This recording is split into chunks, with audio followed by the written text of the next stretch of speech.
Hello my dear student, स्वागत है आपका स्टडी विद सीमा नागवान में। मैं Seema, PGT commerce lecturer. 12th class के बच्चों के लिए मैंने कुछ प्री बोर्ड के क्वेश्चन सॉल्व किए हैं, तो जिन बच्चों की भी एग्जाम है वो यहाँ से रिवीजन कर सकते हैं। आप जैसे जानते ही हो, बिजनेस स्टडी 80 मार्क्स का, ठीक है, 80 मार्क्स का आपका क्वेश्चन आने वाला है। 3 घंटे का आपके पास टाइम होता है। टोटल आपके पास 34 क्वेश्चन आएंगे, ठीक है। 1 से 20 तक आपके एमसीक्यूज हैं, यानी 1 मार्क्स के क्वेश्चन हैं। 21 से 24 3 मार्क्स के हैं।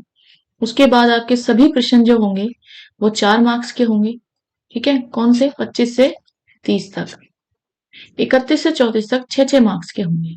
इस तरह से आपका 80 मार्क्स का एग्जाम होगा बोर्ड में।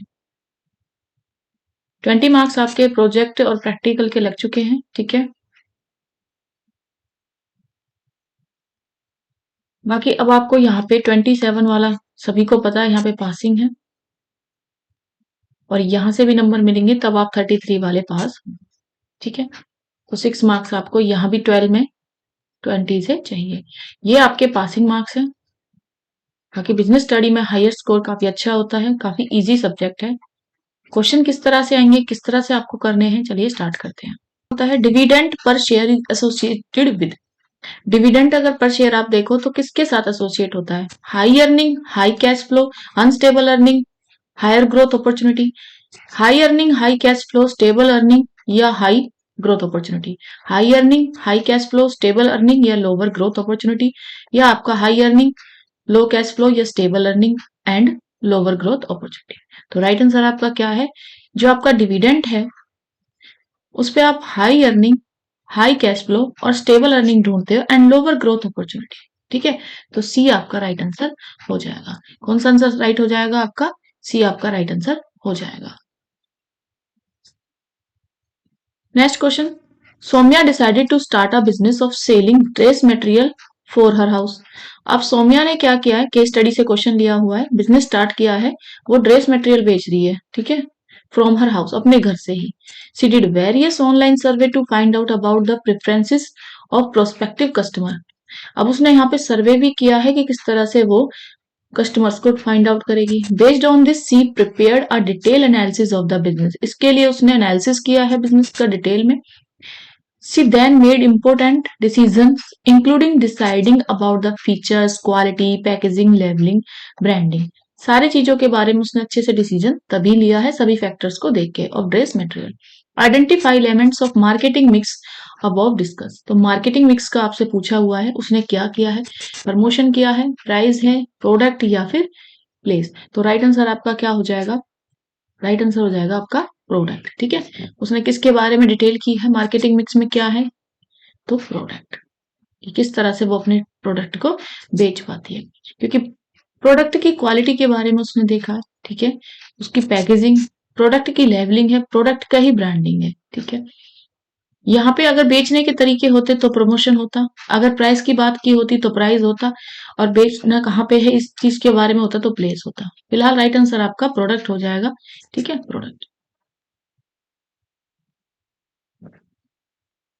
Pending that implementation of compliance requirement, the Company Act 2013 has progressed sustainably has progressed substantially with Nifty 500 companies, ठीक है। Data shows a significant increase in women's participation in top management of Indian company from 5% few years ago, 13% now. पहले कितना था? 5, अब कितना कर दिया? 13. Even companies which are not in Nifty 500 have undertaken drives to increase women's participation across different area of work.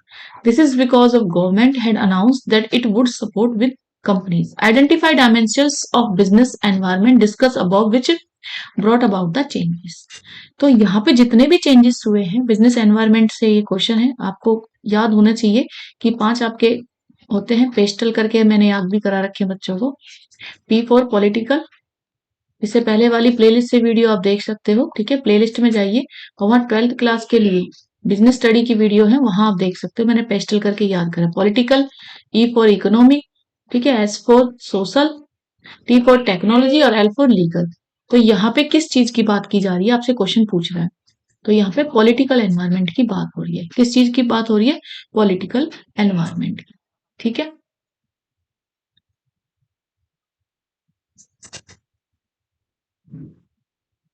तो आप कैसे पहचानोगे कि यहाँ पॉलिटिकल एनवायरनमेंट की बात हो रही है? तो इस लाइन को पढ़िए, government had announce that it would support such companies. ठीक है, अगर गवर्नमेंट कहीं भी इंटरफेयर करते दिखे तो आप सीधा पॉलिटिकल लगा दोगे।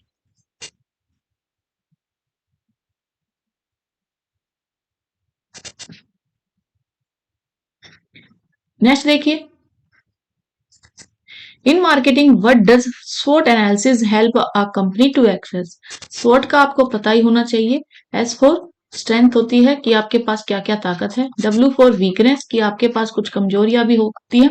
ओ फॉर अपॉर्चुनिटी, बिजनेस के लिए आपको कुछ अपॉर्चुनिटी मिलती है। टी फॉर क्या होता है? थ्रेट्स, कुछ खतरे भी होते हैं बिजनेस में। तो स्वेट का एनालिसिस आप इसीलिए करते हो कि मेरी क्या स्ट्रेंथ है, मैं क्या बिजनेस कर सकता हूँ। ठीक है, मेरे पास क्या क्या वीकनेस है, कैसे मैं उनसे ओवरकम कर सकता हूँ, क्या मुझे अपॉर्चुनिटी मिली है और क्या क्या थ्रेट्स हैं बिजनेस को करने में। इसीलिए आप मार्केटिंग में, बिजनेस में क्या करते हैं? स्वेट एनालिसिस करते हैं कंपनी।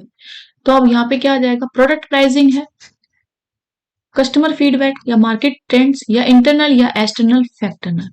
ठीक है, तो आप मार्केट में जब स्वेट एनालिसिस कर रहे हो कंपनी के एसेट्स के हेल्प के लिए, तो ये किस फैक्टर का इफेक्ट पड़ेगा? इंटरनल और एक्सटर्नल फैक्टर। ठीक है, इंटरनल फैक्टर कौन से? जो बिजनेस के अंदर होते हैं, जिन पे मोस्टली बिजनेस का कंट्रोल होता है। ठीक है, अंडर कंट्रोल होते हैं। एक्सटर्नल फैक्टर कौन से होते हैं? जो बाहर से, ठीक है, आउट ऑफ द बिजनेस के होते हैं। ये बिजनेस है तो इसके बाहर के फैक्टर हैं जो बिजनेस पे क्या करते हैं? इफेक्ट डालते ही डालते हैं और इन पे हमारा कोई कंट्रोल नहीं होता। ठीक है,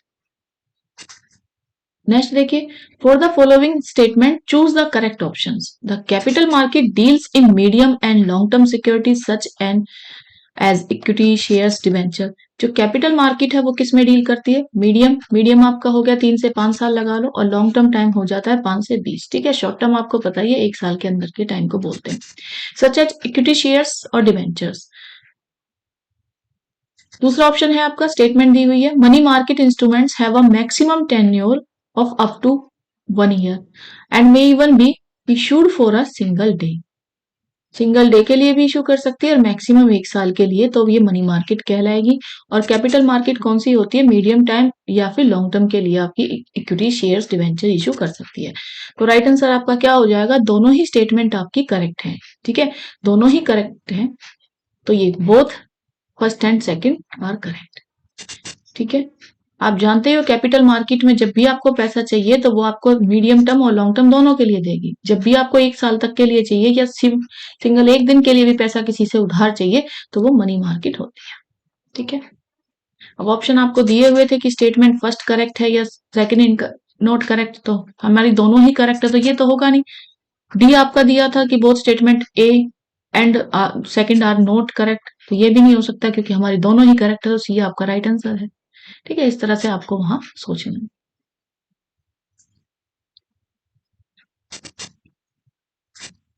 नेक्स्ट देखिए, analysis the following pictures and identify the type of packaging shown. इस तरह की आपको एक पिक्चर दी हुई है, अब पूछ रहा है कि आपको पिक्चर को देखना और आइडेंटिफाई करना कि किस तरह की पैकेजिंग है। प्राइमरी पैकेजिंग, सेकेंडरी, ट्रांसपोर्टेशन या फिर आउटर। ठीक है, अब आपको बताना है कि ये किस तरह की है। तो जब आपको पता ही होगा प्राइमरी कौन सी होती है, कोई भी टूथपेस्ट आप अगर घर में यूज करते हो तो जब सबसे पहले जिसमें वो टूथपेस्ट भरा हुआ है वो प्राइमरी है। उसके ऊपर एक बॉक्स मिलता है, उसे सेकेंडरी बोलते हैं, जिसे आप यूज करने से पहले निकाल के डस्टबिन में डाल देते हैं। ठीक है, अगर उससे भी ऊपर आपके ऊपर इस तरह से बॉक्सेस में अगर इन सभी को, कंटेनर्स को आप भर के लाए हो, ठीक है, किसके लिए? ताकि ये बहुत सारे टूथपेस्ट कहीं और जगह पे पहुंचाए जाए, तो ये होती है ट्रांसपोर्टेशन। तो ये वाली आपने देख रहे हो, ये बाहर बॉक्स है और इसमें बहुत सारे कोलगेट हैं, ऐसे सोच लो, बहुत सारे प्रोडक्ट हैं। ठीक है, तो ये कौन सी है? ट्रांसपोर्टेशन, ताकि एक जगह से दूसरी जगह जब माल जाए तो ये सेफ रहे, ऐसे भी सोच सकते हो। तो राइट आंसर आपका क्या है? सी। नेक्स्ट देखिए, public issue of shares and debentures have to be made under SEBI guidance. SEBI आप जानते हो, security exchange board of India. Security exchange board of India. Raising funds from the bank से और other institution से fund ले रही है, ठीक है। Require fulfilment of other norms, norms भी फुलफिल किए जा रहे हैं। The relative easy with which these norms can be met or the procedure completed may also have a bearing upon the choices the sources of finance। sources of finance आपको पता होना चाहिए, या तो आप ऑनर्स के सोर्स लगाते हो या फिर बोरो फंड लेते हो। क्या करते हो? बोरो के फंड ले लेते हो, उधार आप ले लेते हो बैंक वगैरह इंस्टीट्यूशन से। The factor affecting the choice of capital structures discuss above, stock market conditions, capital structures of other country, regulatory framework या फ्लेक्सिबिलिटी। तो देखो यहाँ पे आपको दिखाई दे रहा है कि जितना भी आपने जो पैसा वैसे की बात हो रही है, तो यहाँ पे दिख रहा है from bank and other financial requirement fulfil other norms, ठीक है, कि जितनी भी बातें हो रही हैं वो नॉर्म्स के अकॉर्डिंग हो रही हैं, तो रेगुलेटरी ऑफ फ्रेमवर्क आ जाएगा, ठीक है। सेबी के अंदर गाइडलाइंस फॉलो की जा रही है, जितने भी इंस्टीट्यूशंस आपको दे रहे हैं तो वो सारे नॉर्म्स को फुलफिल कर रहे हैं, तो रेगुलेट करती है सेबी उन्हें। वही फाइनेंशियल इंस्टीट्यूशंस हैं जो आपको लोन दे रहे हैं, तो राइट आंसर आपका क्या हो जाएगा? Regulatory framework. नेक्स्ट देखिए, प्रोजेक्ट नन्ही कली run by Shivam and Sohan limited, ठीक है, was started in 1998 and is one of the largest program that enable underprivileged girls to complete 10 year of the school। 10 साल तक लड़कियों के एजुकेशन के कंप्लीट के बारे में बताया हुआ है, ठीक है। The project has implicated the lifes of over 5 lakh girls from lower income group, जो फैमिली गरीब होती है उनके यहाँ से जो लड़कियां हैं 5 लाख तक, उनको लिया गया अक्रॉस द कंट्री, पूरे देश से। Objective achieved by the Shivam and Sohan limited, Shivam और सोहन लिमिटेड का जो ऑब्जेक्ट है, सोशल ऑब्जेक्ट है, ऑर्गेनाइजेशन ऑब्जेक्ट है, या फिर पर्सनल ऑब्जेक्ट है, ग्रुप ऑब्जेक्ट, ठीक है। अब आपको पता होना चाहिए कि ऑर्गेनाइजेशनल ऑब्जेक्ट में क्या होता है कि आप ऑर्गेनाइजेशन के बारे में सोच रहे हो, ठीक है, उसके प्रॉफिट के बारे में सोच रहे हो, कैसे आप प्रॉफिट अर्न करोगे, कैसे प्रॉफिट के बाद आप सरवाइव करोगे, ठीक है, फिर आपको कैसे ग्रोथ चाहिए, ये तीनों पॉइंट आपने पढ़े होंगे 11th में ही थे, ठीक है। उसके बाद आपको पता है कि पर्सनल ऑब्जेक्टिव, ठीक है, यहाँ पे आप ये सोचते हो एज ए एम्प्लॉय आपको क्या क्या बेनिफिट देने हैं, ग्रुप के बारे में अगर है तो उसके बारे में सोचते, ठीक है। लेकिन यहाँ पे सोसाइटी के बारे में बोला गया कि सोसाइटी की लड़कियों के वेलफेयर के बारे में स्टेप उठाया जा रहा है, ठीक है, वेलफेयर के बारे में, तो सोशल हो जाएगा, ठीक है, क्या हो जाएगा यहाँ पे? Social object.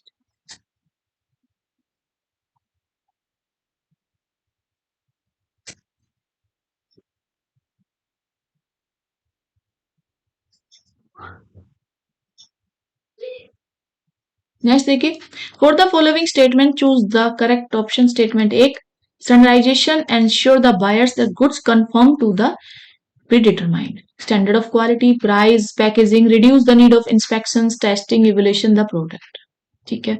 स्टेटमेंट ए ये कह रहा है कि अगर आप कोई स्टैंडर्ड बना के रखते हो, मेंटेन करते हो किसी भी गुड्स का जिन्हें लोगों को खरीदना है, ठीक है, तो आप अगर क्वालिटी अच्छी दे रहे हो, प्राइस अच्छा दे रहे हो, पैकेजिंग अच्छी कर रहे हो, तो वहां पे इंस्पेक्शन की जरूरत कम होती है, ठीक है। Grading ensures that goods belongs to a particular quality. Grading क्या होती है? आप देखते हो कि जैसे A+, B+ बच्चों को ग्रेड दिए जाते हैं, C+, तो इस तरह से जो ग्रेडिंग होती है प्रोडक्ट में भी होती है, तो पर्टिकुलर क्वालिटी वाइज होती है। आपने देखा होगा मार्केट में जब सेब बिकते हैं तो जिन पे अच्छे होते हैं तो यहाँ स्टिकर लगे होते हैं, क्वालिटी, बेस्ट क्वालिटी, ठीक है, and help in realising higher price. तो आप जो ए क्वालिटी के एप्पल्स हैं आप उन्हें हाई प्राइस पे बेच सकते हो for a high quality output. तो स्टेटमेंट एक करेक्ट है, दूसरी इनकरेक्ट है क्या?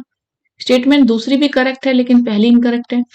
सी ऑप्शन दे रहा है कि दोनों स्टेटमेंट सही है या both statement first and B दोनों गलत है। तो राइट आंसर आपका क्या है कि दोनों ही बातें सही हैं, कि अगर आप स्टैंडर्ड रख रहे हो तो इसका मतलब, स्टैंडर्ड का मतलब क्या है कि वो सारी चीजें आप जो एक प्रोडक्ट को बेचने के लिए गवर्नमेंट ने बता रखी है कि इस प्रोडक्ट में ये क्वालिटी होनी चाहिए, इतना प्राइस रखो, इस तरह से पैकिंग करनी है, वो सारी चीजें आप ठीक कर रख रहे हो। दूसरा, जितनी भी आपकी ग्रेडिंग चीजें हैं, अच्छी चीजें क्वालिटी है, तो उसके क्वालिटी के अकॉर्डिंग आप उसके प्राइस हाई रख सकते हो। दोनों बातें ठीक होने की वजह से राइट आंसर आपका सी हो जाएगा, both statements are true.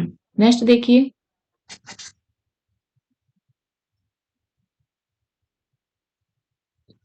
Ravi join a marketing firm as a sales manager की तरह रवि ने फर्म को ज्वाइन किया, मार्केटिंग फर्म को।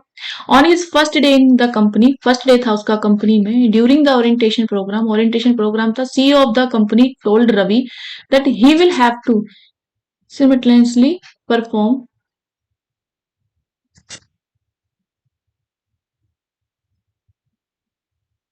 simultaneously perform the functions of management, planning, organizing, staffing, directing, controlling। पांच आपके मैनेजमेंट के फंक्शन हैं, आप जानते हो all the time. Which characteristics of management was CEO referring. तो मैनेजमेंट जो कर रहा है सीईओ, तो वो क्या कर रहा था, पांच फंक्शन अगर लगातार कर रहा है, पहले उसने प्लानिंग की है, ठीक है, फिर ऑर्गेनाइजिंग की है, फिर स्टाफिंग कर रहा है, फिर डायरेक्टिंग और फिर कंट्रोलिंग, ये मैनेजमेंट के फंक्शन है, ठीक है, जिन्हें वो कंटिन्यूस कर रहा है। आंसर आपको मिल चुका होगा। तो management is a continuous process, A right answer है। या फिर बाकी ऑप्शन देखते हैं। मैनेजमेंट इज अ परवेसिव, क्या वो सभी लेवल पे कर रहा है, लेवल्स की तो यहाँ बात हुई ही नहीं है। Management is multi dimensional, multi dimensional की बात है क्या कि वर्क का मैनेजमेंट कर रहा है, पीपल का वर्क मैनेजमेंट कर रहा है, ठीक है, ऐसी बात भी नहीं कर रहा question. Management is a goal oriented, कोई टारगेट या गोल रखने की बात भी नहीं कर रहा। क्वेश्चन में सिर्फ आपसे क्या बोला है कि उसने जो प्लानिंग के फंक्शंस थे ना, वो स्टेप वाइज फॉलो किए, तो ये कंटिन्यूस प्रोसेस है, पहले प्लानिंग करेगा, उसके बाद वो ऑर्गेनाइज कर रहा, फिर स्टाफिंग कर रहा, तो ये management is a continuous process है। राइट आंसर आपका ए हो जाएगा। नेक्स्ट देखिए, which term is use to describe the process of transferring authority and responsibility from manager to employ.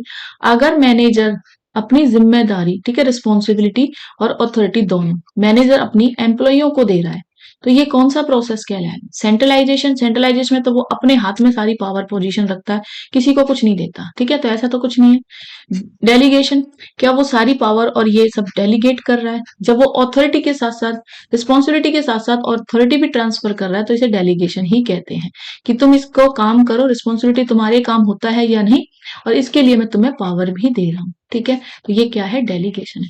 Empowerment सिर्फ पावर की बात नहीं है, रिस्पॉन्सिबिलिटी भी दी जा रही है, कंट्रोलिंग वो नहीं कर रहा है, ठीक है। राइट आंसर आपका क्या हो जाएगा, डेलीगेशन। जहां आपको बात दिखे अथॉरिटी एंड रिस्पॉन्सिबिलिटी साथ साथ ट्रांसफर हो रही है, वहां डेलीगेशन कर देना, ठीक है।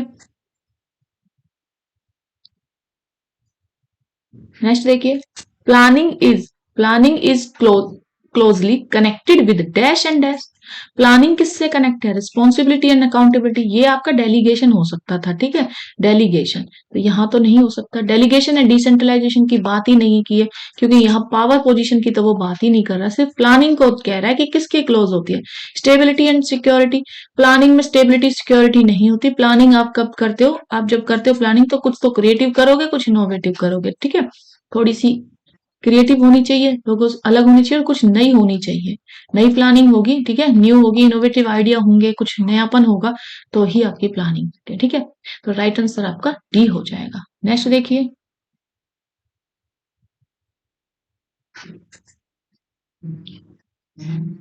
Read the following statements, assertions A and R, the select correct alternatives। A statement assertions क्या कह रही है आपकी, कोई कथन है कि social marketing concept in the extension of the marketing concept, ठीक है। देखिए, इस क्वेश्चन को करने से पहले आपको मार्केटिंग मैनेजमेंट फिलोसफी पता होनी चाहिए। Market management philosophy. अब मार्केट मैनेजमेंट फिलोसफी क्या कहती है कि सबसे पहले आपको पहले तो ये पता होना चाहिए कि प्रोडक्शन मार्केटिंग क्या कहती है। प्रोडक्शन मार्केटिंग ये कहती है कि आप कुछ भी बनाओ, जस्ट प्रोडक्ट लार्ज लेवल पे बना दो, सब कुछ बिक जाएगा, ठीक है। दूसरी होती है product market. Product marketing concept ये कहता है कि नहीं, आप कुछ भी मत बनाओ, सिर्फ क्वालिटी वाली चीजें बना दो, क्वालिटी दो, प्रोडक्ट की क्वालिटी पे ध्यान दो, प्रोडक्ट ऑटोमेटिकली बिकेगा, ठीक है। फिर आया आपका selling marketing concept. Selling marketing concept आपका क्या कहता है कि आप बेचने पे भी ध्यान दो, सेल्स पे ध्यान दो, कस्टमर को डिस्काउंट दो, प्रमोशन दो, ठीक है, इस तरह से आप प्रोडक्ट पे डिस्काउंट्स वगैरह दो, बेचने पे ध्यान दो। उसके बाद आया मार्केटिंग कॉन्सेप्ट। मार्केटिंग में क्या माना गया कि मार्केटिंग में आप सेटिस्फाइड करो, किसको, कस्टमर को सेटिस्फाइड करो, उसे खुश रखो, क्योंकि किंग वही है, ठीक है। और सोशल कॉन्सेप्ट में क्या आया, सोशल कॉन्सेप्ट मार्केट का ये कहता है कि समाज की भलाई भी करो, बेचो तो सही, उसके साथ साथ समाज के लिए कुछ एक्स्ट्रा एफर्ट्स करो, उनके लिए अच्छी अच्छी एथिकल चीजों को फॉलो करो, तो यहाँ आपके समाज के बारे में बोला है तो ये सोशल है, ठीक है। यहाँ राइट आंसर आपका क्या है, सोशल। देखिए यहाँ पे आपसे पूछा है कि social, attend to social and ethical, और इसी बात को आगे बढ़ाया तो इसका मतलब जो आपका अजर्सन था उसी का रीजन भी बताया हुआ है कि आपने जो भी काम किया है वो सोशल मार्केटिंग के लिए क्या है। और सोशल मार्केटिंग होती क्या है भाई, सोशल मार्केटिंग क्या होती है कि आप अटेंशन कर रहे हो सोशल एथिक्स को पूरा करने के लिए। इसीलिए आपकी दोनों ही स्टेटमेंट्स और अजर्सन्स दोनों ही ठीक है, तो ये आपका राइट आंसर हो गया, ठीक है।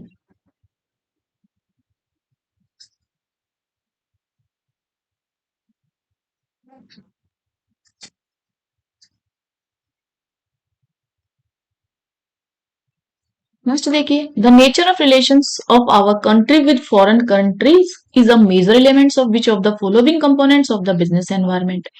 कि हमारा जो अ, हमारी कंट्री क्या है, इंडिया। हमारी कंट्री का जो रिलेशन है किसके साथ है, फॉरेन कंट्री के साथ, कोई भी कंट्री ले सकते हो, ठीक है। तो बिजनेस एनवायरनमेंट में इससे रिलेटेड कौन सा एनवायरनमेंट आ जाएगा। पहला कह रहा है कि सोशल एनवायरनमेंट है, लीगल एनवायरनमेंट है, पॉलिटिकल एनवायरनमेंट है या इकोनॉमिकल एनवायरनमेंट है।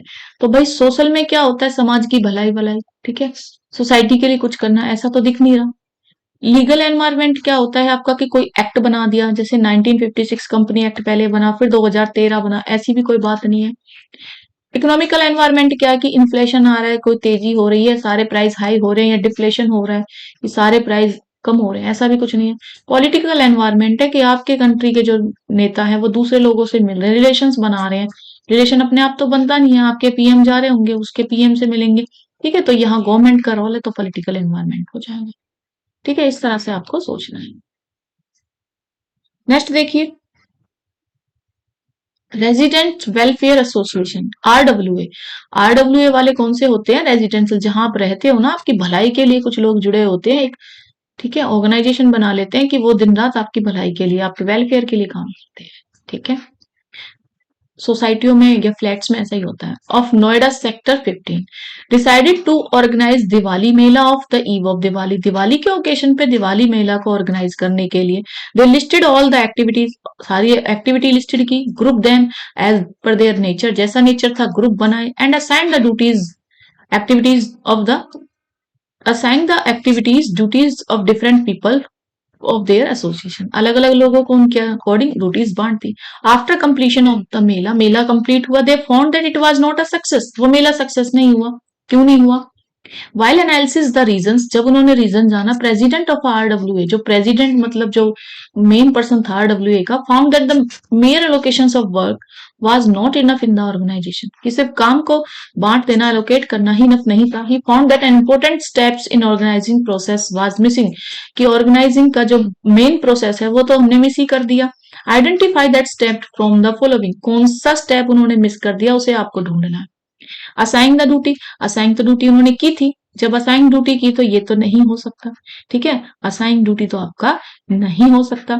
Establishing reporting relations, identify and division of work, ठीक है, या डिपार्टमेंटलाइजेशन।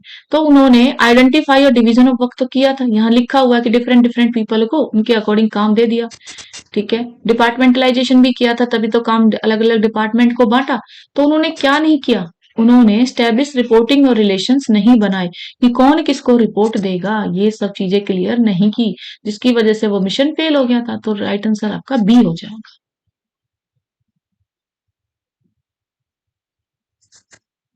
नेक्स्ट देखिए, according to securities contract regulation act 1956, ठीक है, सिक्योरिटी कॉन्ट्रैक्ट, SCRA भी आ सकता है, इसे आप ऐसे याद रख सकते हो। S for security full form पूछ ली जाती है, C for contract, R for regulation act 1956।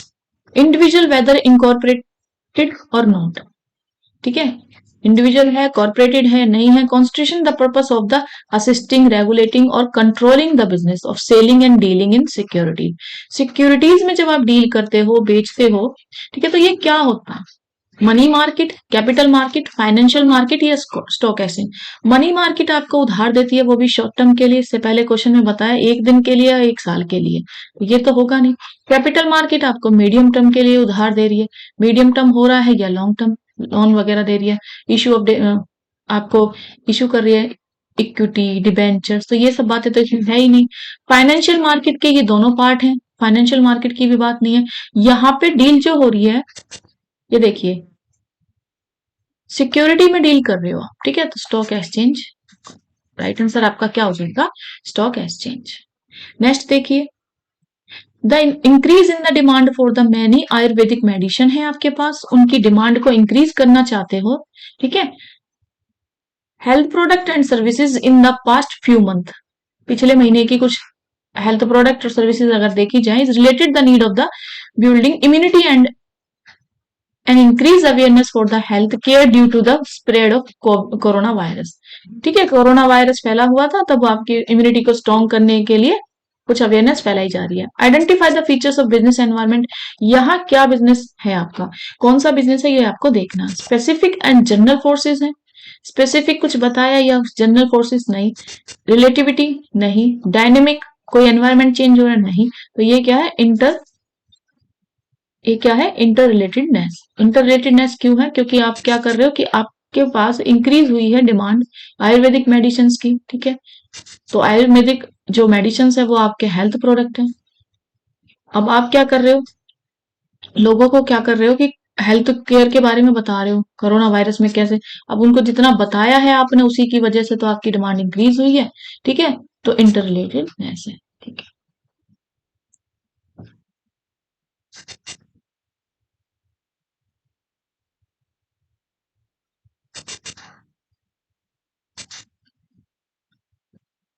Next देखिए, ऐसे भी आ सकता है, नेचर ऑफ बिजनेस दिए हैं, nature of business, a trading organized need lower investments in fixed assets to complete to manufacture organization. A textile manufacturing company is installing a cement manufacturing plant and it's invested in a fixed assets increasing. A capital intensive organization required higher investments in fixed assets or compared to labor intensive organization. Mobile phone become obsolete faster and replaced than, ठीक है, तो अब आपको ऐसी चीजें दी हुई है, चार यहाँ दिया, अब आपको नीचे ऑप्शन में क्या दिया आंसर आपके, वो आपको मैच करने हैं, ठीक है, कि एक में एक होगा, बी में चार, सी में दो या डी, इस तरह से आपको तब आएंगे जब आपको ये सॉल्व करना आता होगा। और सॉल्व करने के लिए आपको क्या देखना है, आपको ये देखना है कि ऑप्शन आपके किस तरह से काम करेंगे। अब देखिए, नेचर ऑफ बिजनेस अगर आपको पता है कि एक ट्रेडिंग ही तो है, ऑर्गेनाइजेशन की नीड होती है, लोअर इन्वेस्टमेंट्स लगा देता है फिक्स असेट्स में, ठीक है, और as compare to manufacture organisation, तो नेचर ऑफ बिजनेस है। अगर आप नेचर करना चाह रहे हो, छोटा मोटा बिजनेस करना चाह रहे हो, ट्रेडिंग करना चाह रहे हो, ठीक है, नेचर ऑफ बिजनेस कैसा होगा, या तो ट्रेडिंग होगा, या फिर आपके पास कॉमर्स होगा, या फिर आपका मैन्युफैक्चर होगा, ठीक है, ट्रेडिंग कॉमर्स का ही पार्ट है, ठीक है, तो एक जगह से आप चीजें उठाते हो दूसरी जगह बेच देते हो, तो इससे क्या होगा, अगर ऐसा करते हो एक जगह से चीजें बेच रहे हो उठा के, तो आपको कम पैसे की जरूरत पड़ेगी, और अगर आप मैन्युफैक्चर कर रहे हो, खुद ही रॉ मटेरियल ला रहे हो, खुद ही उसको बना रहे हो, तो ज्यादा पैसे की जरूरत पड़ेगी, फिक्स असेट्स है, तो ये एक में ए है। नीचे अब हम सर आप देख सकते हो कि फर्स्ट में ए कौन सा है, तो यहाँ देखिए एक में एक है, तो यही आपका राइट आंसर है, टाइम वेस्ट ना करें, आगे ना जाए। और भी अगर आप देखना चाहते हो तो बी में 4 है, बी में देख सकते हो, टेक्नोलॉजी और अपग्रेडेशन की बात जब होती है कि जब आप नई नई टेक्नोलॉजी ला रहे हो, नई चीजें अपग्रेड कर रहे हो, मोबाइल आईफोन बिकम ऑब्सोलेंट, पुराना हो गया था, ठीक है, faster and replace much sooner than furniture, जितना जल्दी जो, जैसे फर्नीचर घर के होते हैं उन्हें नहीं बदलते, लेकिन ये टेक्नोलॉजी चीजें पुरानी हो जाती है, उन्हें चेंज करना पड़ता है, ठीक है, तो मोबाइल फोन बिकम ऑब्सोलेंट फास्टर, बहुत जल्दी टेक्नोलॉजी इनकी खराब हो जाती है, पुरानी हो जाती है, इनको रिप्लेस करना पड़ता है, सूनर देन फर्नीचर कंपेरिजन में जल्दी, hence their type of business required more fix capital, इसलिए इनको फिक्स कैपिटल की जरूरत पड़ती है। तो जब आपको टेक्नोलॉजी चाहिए, अपग्रेडेशन चाहिए, सारी चीजों को नई नई दोबारा बनाना पड़ता है, तो इनके लिए आपको पैसा चाहिए, ठीक है, तो ये सारी चीजें टेक्नोलॉजी में है, तो बी में 4 है, ठीक है। डाइवर्सिफिकेशन क्या होता है, किसी जगह पे अपने आप को डाइवर्सिफाइड कर देना, ठीक है, डाइवर्फाइड जैसे कि अलग अलग जगहों तक पहुंचना। A textile manufacturing company is installing a cement manufacturing plant and thus investments in business fix assets is increase. Textile जो मैन्युफैक्चरिंग कंपनी है वो क्या कर रही है, बिजनेस जो सीमेंट मैन्युफैक्चर प्लांट लगा रही है, इंस्टॉल कर रही है, यानी अभी यहाँ थी अब कहीं और एक और इंस्टॉल कर रही है अपना प्लांट, इसके लिए उसको फिक्स कैपिटल चाहिए, ठीक है, फिक्स असेट चाहिए, तो ये आपका हो जाएगा सी में 2। डी आपका देखिए choice of technique. Choice of technique क्या कह रहा है? चॉइस ऑफ टेक्निक होती है कि कैपिटल आप अ capital intensive organisation required higher investments in fix assets compare to labour intensive organisation. अगर आप कोई काम ऐसा कर रहे हो जहां पे आपको मशीनों की जरूरत ज्यादा है, ठीक है, तो मशीनरी अगर आपको खरीदनी पड़ेगी उसके लिए आपको ज्यादा पैसे की जरूरत पड़ेगी। अगर सारा काम आप टेक्निक से कर रहे हो, अगर आप सिर्फ लेबर लेबर लगा के काम चल जाता है आपका, तो वहां पे आपको कम पैसे की जरूरत पड़ेगी। ठीक है, और टेक्निक जब आप लाओगे नई टेक्निक, तो आपको ज्यादा ही पैसे चाहिए होंगे। ठीक है, तो आपका डी के साथ थर्ड हो जाएगा। Business environment is highlighted when changes of the taking places under frequently and it's become difficult to predict the future. Uncertainty देखो, फ्यूचर कैसा होता है आप सभी जानते हो। फ्यूचर हमेशा कैसा होता है? अनसर्टेन होता है, अनसर्टेन। ठीक है, कुछ भी निश्चित नहीं है, कभी भी कुछ भी हो सकता है, तो ये अनसर्टेनिटी आपका राइट आंसर हो जाएगा। कॉम्प्लेक्सिटी जटिलता की बात होती है। इंटर रिलेट की बिजनेस में कौन कौन सी चीजें रिलेट है, रिलेटिविटी की भी कोई बात नहीं की, यहाँ पे बात हुई है अनसर्टेनिटी, तो राइट आंसर आपका क्या हो जाएगा? अनसर्टेनिटी। अब देखिए कुछ आपके पास आते हैं इस तरह के केस स्टडी।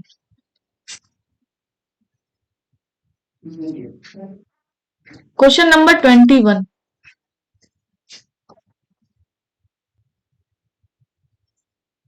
नेक्स्ट देखिए, manufacturers water in the first year of the operations, the revenue earned by the company was just sufficient to meet its cost. पहला साल है कंपनी का और उसके पास सिर्फ इतना ही पैसा है कि वो अपने कॉस्ट को सफिशिएंट कर सके। To increase the revenue, increase करना चाह रही है revenue, the company decided to reduce its labour cost by shifting the manufacturing unit to a backward area where labour was available to a very low rate. ऐसी जगह पे shift करना चाह रही है कि जहां पे लोअर रेट पे लेबर मिल जाए। To start manufacturing solar water heater, अब मैन्युफैक्चरिंग करना चाह रही है वो solar water heater and reduce the production of electrically water heater slowly, और धीरे धीरे वो अपना जो प्रोडक्शन था इलेक्ट्रिकली वाटर का उसको कम करना चाह रही है। This will not only help in covering the risk, ये उसको कवर रिस्क को कवर करने में ही नहीं हेल्प करेगा, but also help in meeting other objective. तो यहाँ दूसरे ऑब्जेक्टिव आपसे पूछे गए हैं कि आइडेंटिफाई करें कि ऑब्जेक्टिव्स ऑफ मैनेजमेंट कौन कौन से यहाँ डिस्कस हुए। 3 नंबर का क्वेश्चन है। इस तरह की आपसे केस स्टडी पूछ ली जाती है, केस स्टडी। ठीक है, तो अगर आपने पढ़ा है केस स्टडी तो आपको पता होना चाहिए कि ये क्या है। ये ऑर्गेनाइजेशनल, ठीक है, ऑर्गेनाइजेशनल से सोशल ऑब्जेक्टिव तक की बात हो रही है, सोशल ऑब्जेक्टिव। ठीक है, ऑर्गेनाइजेशनल ऑब्जेक्टिव कौन कौन से होते हैं? पहले तो ये रहा टू मीट सफिशिएंट, कि उसे इससे प्रॉफिट से मतलब है। ठीक है, सरवाइव कर पाए, सरवाइव करने के बाद वो ग्रोथ पे ध्यान हुई। ठीक है, ग्रोथ पे। उसके बाद सोसाइटी सोशल ऑब्जेक्ट, तो यहाँ पे दोनों आपसे पूछे हुए। नेक्स्ट देखिए,